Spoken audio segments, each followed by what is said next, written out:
वफाकी वज़ीर दाखिला मोहसिन नकवी ने कहा है कि आयतुल्लाह खामनाई की शहादत पर पाकिस्तान का हर शहरी गमज़दा है। शहरी कानून को हाथ में ना लें, शहरी पुरअमन तरीके से एहतजाज करें। इन उम्मत मुसलमा, ईरान की अवाम और पाकिस्तानी अवाम सब के लिए एक सोगवार दिन है। आयतुल्लाह की शहादत के बाद पाकिस्तान का हर शहरी उसी तरह गमगीन है जिस तरह ईरान के शहरी गमगीन है। मैं सिर्फ एक रिक्वेस्ट करूँगा कि हम सब आपके साथ हैं, लेकिन कानून को हाथ में ना लें। आप अपना प्रोटेस्ट करें लेकिन पुरअमन तरीके से। कराची के मुख्तलिफ इलाकों में एहतजाज। एमटी खान रोड पर पुलिस और मुजाहिरीन में झड़पें जारी। हंगामा आराई के दौरान 10 अफराद जाँ बहक हो गए हैं। ईरानी सुप्रीम लीडर आयतुल्लाह खामनाई की शहादत के खिलाफ कराची के मुख्तलिफ इलाकों में एहतजाज का सिलसिला शुरू हुआ।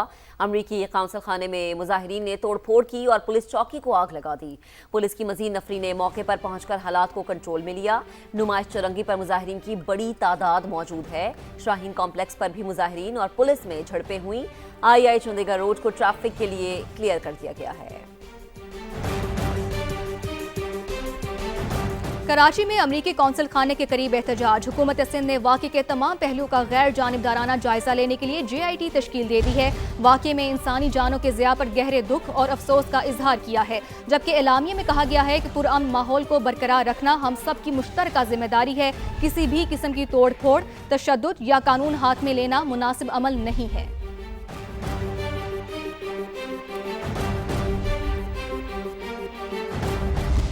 जबकि इस्लामाबाद में ईरानी सुप्रीम लीडर की शहादत के खिलाफ एहतजाज। सरीना चौक पर पुलिस की मुजाहिरीन पर शेलिंग। आपको इस्लामाबाद से अपडेट करें। इस्लामाबाद में सिक्योरिटी सख्त कर दी गई है। रेड जोन जाने वाले रास्ते बंद कर दिए गए हैं। पुलिस की भारी नफरी दाखिली रास्तों पर तैनात है। अवाम से गुजारिश है कि रेड जोन जाने से गुरेज करें। इस्लामाबाद इंतजामिया की जानिब से ये पैगाम सामने आया है। आपको अपडेट करें। इस्लामाबाद में ईरानी सुप्रीम लीडर की शहादत के खिलाफ एहतजाज जारी है। सरीना चौक पर पुलिस की मुजाहिरीन पर शेलिंग। कुछ मनाजिर भी हम आपको दिखा रहे हैं। इस्लामाबाद में सिक्योरिटी सख्त कर दी गई है। रेड जोन जाने वाले रास्तों को बंद कर दिया गया है। पुलिस की भारी नफरी दाखिली रास्तों पर तैनात है और अवाम से ये अपील की गई है, गुजारिश की गई है कि रेड जोन जाने से गुरेज किया जाए। इस्लामाबाद की जो इंतजामिया है उन्होंने अवाम से ये गुजारिश की है कि रेड जोन जाने वाले रास्तों से गुरेज किया जाए। इस्लामाबाद की सिचुएशन आपको बता रहे हैं कि जहां पर ईरानी सुप्रीम लीडर की शहादत के खिलाफ एहतजाज किया जा रहा है।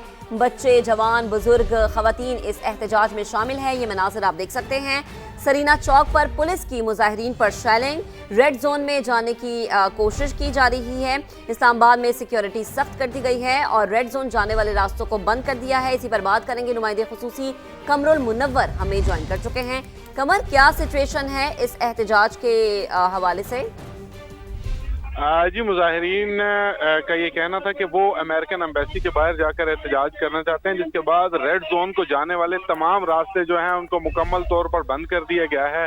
6 रास्ते जो हैं वो रेड जोन की तरफ जाते हैं। उन तमाम 6 रास्तों को कंटेनर, खारदार तारे लगाकर बंद किया गया। ताहम पुलिस एहलकार जो यहाँ पर सरीना चौक में मौजूद थे, उनकी यहाँ पर मौजूद जो लोग हैं उनसे झड़पें भी हुई, जिसके नतीजे में शेलिंग जो है वो भी की गई है। ताहम जो यहाँ पर मौजूद मुजाहिरीन हैं वो बजिद हैं कि वो अपना एहतजाज अमेरिकन एम्बेसी के बाहर जाकर रिकॉर्ड करवाना चाहते हैं और इसी वजह से अभी यहाँ पर उन्होंने धरना दे दिया है।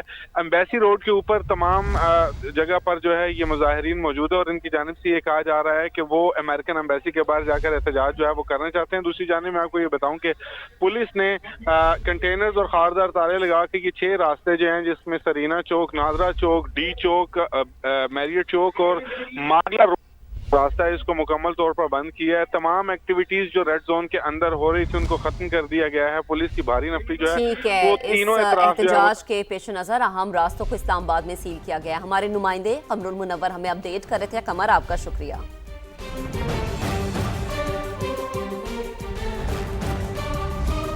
ईरान के सुप्रीम लीडर आयतुल्लाह अली खामनाई की अमरीकी और इसराइली हमले में शहादत के खिलाफ पाकिस्तान के मुख्तलिफ शहरों में एहतजाज। कारोबारी मराकज़ बंद रहे। स्कर्दू में शहरियों की बड़ी तादाद सड़कों पर निकल आई। एहतजाज में खवातीन और बच्चे भी शरीक हुए। मुजाहिरीन ने यादगार शोहदा स्कर्दू पर पहुंचकर धरना भी दिया। उधर लियाकतपुर में भी शिया उलमा कौंसिल की अपील पर तमाम तिजारती मराकज़ बंद रहे, जबकि सरकंड में शहरियों की बड़ी तादाद सड़क पर निकल आई। अमरीका और इसराइल के खिलाफ रैली निकाली गई। जैकबाबाद, कोटरी, नवाब शाह, डोड, नौशहर फिरोज, मीरपुर, माथेलो समेत सिंध के मुख्तलिफ शहरों में भी मुजाहिरे और रैलियां निकाली गई। मुजाहिरीन ने ईरान के सुप्रीम लीडर की शहादत पर अफसोस का इजहार और वाक़ये की मजम्मत की है। उन्होंने आलमी बिरादरी से जंग बंदी और अपना किरदार अदा करने का मुतालबा किया है। इसी पर बात करेंगे, शहजाद चौधरी साहब हमें ज्वाइन कर चुके हैं। शहजाद साहब, बेहद शुक्रिया, आपने हमें वक्त दिया। इस वक्त पूरे खित्ते की जो सूरत हाल है यकीनन वो मरकज़ निगाह बनी हुई है। स्पेशली अगर मैं ईरान की सिचुएशन की बात करूं और ईरान ने जो ऐलान कर दिया है कि अब हम जवाबी हमले का हक महफूज रखते हैं, आपको क्या लगता है कि अब ईरान के पास हमले के लिए पीछे रह क्या गया है? कि इतनी कैपेसिटी है कि वो अमेरिका या इसराइल का सामना कर सके, या उनकी लीडरशिप इतनी स्ट्रांग है कि उन्हें गाइड कर सके? देखिए, कोई शक नहीं कि ईरान के जो हालात इस वक्त उनके अपने मुल्क में हैं वो काफ़ी कमज़ोर या मखदूश हैं, लेकिन उनका जो निज़ाम है जिसके तहत वो अपनी रूहानी लीडरशिप जो है, स्पिरिचुअल लीडरशिप, या उसके बाद उनकी जो अपनी पॉलिटिकल लीडरशिप है उसका जो तरीक़ाकार है आगे रिप्लेस करने का, वो भी मौजूद है। उनके दिफा मिनिस्टर फॉर डिफेंस और जो उनके आर्मी के चीफ थे, वो दोनों बदकिस्मती से भी इन हमलों में हलाक हो चुके हैं, शहीद हो चुके हैं। और इस वजह से जो खिला थोड़ा बहुत पैदा होता है वो तो डेफिनेटली अपने तौर पे मौजूद होगा। नए लोगों को आके उस तर्ज पे आके अपना काम करने में हल्का सा वक्त तो लगेगा, भले निज़ाम जितना भी मजबूत हो। तो एक तो ये बुनियादी चीज़ है। दूसरी बात ये भी देखना है कि किस हद तक ये जंग लंबी हो सकती है, और जितनी लंबी जंग होगी उतना ईरान के लिए मुश्किलात बढ़ेंगी, क्योंकि ईरान के वसाइल गालिबन अमेरिका और इसराइल के जो मुश्तरका वसाइल हैं उनसे उस लेवल तक नहीं होंगे। इसका एक ही तरीका है कि अगर ईरान किसी तरीके से जो कीमत चुकानी पड़ रही है या चुकानी चाहिए ख़ासतौर पर इसराइल को, उसको जब तक बढ़ाएगा नहीं, बढ़ाता नहीं है, उस वक्त तक गालिबन ना इसराइल और ना अमेरिका इस अपने हमलों से हटेगा। इसराइल और अमेरिका, इसराइल तो ज़ाहिर है ईरान की तबाही चाहता है, अमेरिका चाहता है कि वहाँ पे रजीम चेंज हो जाए, जिससे कि एक और उनकी जो स्ट्रेटेजिक जो उनके ऑब्जेक्टिव्स हैं उनको हासिल किया जा सके। तो वो तो अपने तौर पे लगे रहेंगे उस वक्त तक जब तक कि वो उस लेवल पे नहीं ले जाते जहां पर कि ईरान के अंदर कुछ किस्म की हल्ज पे के कोई एक नया निज़ाम, कोई नई रजीम। लेकिन ईरानी कौम भी तो कोई इतनी कमज़ोर नहीं है। कौम के तौर पर वो बहुत एक तारीख भी रखते हैं और मजबूत भी हैं, तो इसलिए वो अब मुकाबला करेंगे जब तक मुमकिन हुआ। लेकिन ये कहना कि वो कब तक कर सकते हैं, कितना कर सकते हैं, एक ही तरीका है कि उनको मजबूर किया जाए इसराइल को अपनी सोच को बदलने का, और उसके साथ फिर अमेरिका भी ज़रा अपनी सोच बदलेगा। उसका तरीका यह है कि ईरान उन पे उस किस्म के हमले करे। ये नहीं कि मशरिक़ वस्ता के बाकी मुसलमान मुल्कों पे हमले करके तो ना इसराइल अपनी सोच बदलेगा ना अमेरिका उससे हटेगा। अलबत्ता अगर इसराइल के अंदर जो कॉस्ट है, जो उसका पेन है, वो अगर बढ़ता है और ईरान ये करने के काबिल हो जाता है, तो फिर उस सूरत में वो कुछ ना कुछ बातचीत आगे अमन की तरफ या आहिस्ता आहिस्ता जंग बंदी की तरफ जा सकती है। अच्छा शहजाद साहब, ये भी कहिएगा कि अब दीगर ममालिक की जानिब से रद्द-ए-अमल सामने आ रहा है कि जैसे कि UAE की जानिब से रद्द-ए-अमल सामने आया है कि ईरान हवास बहाल करे और साथ ही उसकी जंग अपने पड़ोसियों के साथ नहीं है। दीगर ममालिक ईरान के खिलाफ रद्द-ए-अमल दे रहे हैं, इस पर क्या कहेंगे? जी, मैं जिस आपसे अर्ज कर रहा हूँ वो यही बात कि मशरिक़ वस्ता के ममालिक नहीं चाहते कि ईरान के साथ या ईरान में जंग हो। वो ये भी नहीं चाहते कि ईरान में जंग हो।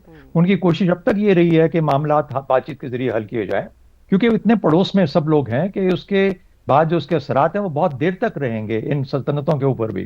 तो मेरा ख्याल है उनकी कोशिश तो बहुत वाज़ेह है कि, और उनने किसी ने अभी तक जवाब नहीं दिया। तो इसलिए होता है कि अगर आपके ऊपर अटैक किया जाए, UAE कह रहा है कि उसके ऊपर कम से कम कोई 100-150 मिसाइल मारे गए कल के दिन में, और उसके बाद ड्रोन हमले बहुत सारे 200 से ऊपर हो गए। तो इन सूरतों में तो कोई भी मुल्क हक रखता है कि अपना जवाब दे, लेकिन नहीं, ऐसा नहीं हुआ, और सब्र के साथ काम कर रहे हैं। और इस कोशिश में कि शायद दुनिया की बाकी जो ममालिक और ताकतें हैं वो कुछ इस मामले को थोड़ा ठंडा करने की कोशिश करें। अलबत्ता जिस तरह मैंने कहा कि ऐसी सूरतों में बजाय दूसरों पर डिपेंड करने के, ईरान का एक तरीका ये हो सकता है कि जितनी कम ड्यूरेशन की जंग होगी उनके हक में बेहतर होगा। लंबी जंग के अंदर ईरान का नुकसान ही नुकसान है। और मेरा ख्याल है कि इसराइल तो उस मामले में तैयार है कि मैं जब तक जा सकता हूँ जाऊंगा। उसने 2 साल 3 साल गजा और लेबनान वगैरह को तबाह किया, अब वो ईरान के दर पे है। लेकिन और अमेरिका भी ज़ाहिर है उसके पास वसाइल की कमी नहीं है। शहजाद साहब, मैं यही बात करने लगी थी कि अगर इसराइल ये सोच भी रहा है तो उसके पास एक बहुत बड़ी सपोर्ट है जो कि अमेरिका जिसका नाम है, और अगर अमेरिका की सपोर्ट है तो फिर उसके आगे कौन खड़ा होगा। हमेशा हमने देखा है कि जब भी जंग की सिचुएशन होती है कोई एक मुल्क आता है और सालिसी का किरदार अदा करता है। अगर इस तमाम तर मामले में हम टर्की को देखें तो उसका किरदार आप कैसा देख रहे हैं? बिकॉज बयान वहाँ से भी अभी तक कोई नहीं आया, लेकिन अगर हम टर्की का कुछ बैकग्राउंड देखें, उसको खंगालें, तो हमें पता चलता है कि हमेशा सालिसी की उन्होंने कोशिश की है। तो आपको लगता है कि यहाँ पर तुर्की जो है वो सालिसी का किरदार अदा कर सकता है? देखिए, तुर्की के अंदर बहुत उनकी अपनी मजबूरियां बहुत ज़्यादा हैं। यानी अंदरूनी मसाइल के अलावा हट के वो नेटो के मेंबर भी हैं, वो यूरोप यूनियन के अंदर भी इस चीज़ के उम्मीदवार हैं कि उनको यूरोपियन यूनियन अपना हिस्सा किसी वक्त बना ले। उनका मशरिक़ वस्ता के अमन के अंदर भी इंटरेस्ट है, ना सिर्फ अमन के अंदर, वहाँ की जियो पॉलिटिक्स के अंदर भी अब वो बढ़ के अपना हिस्सा डालने की या इसके अंदर शामिल होने की कोशिश कर रहे हैं।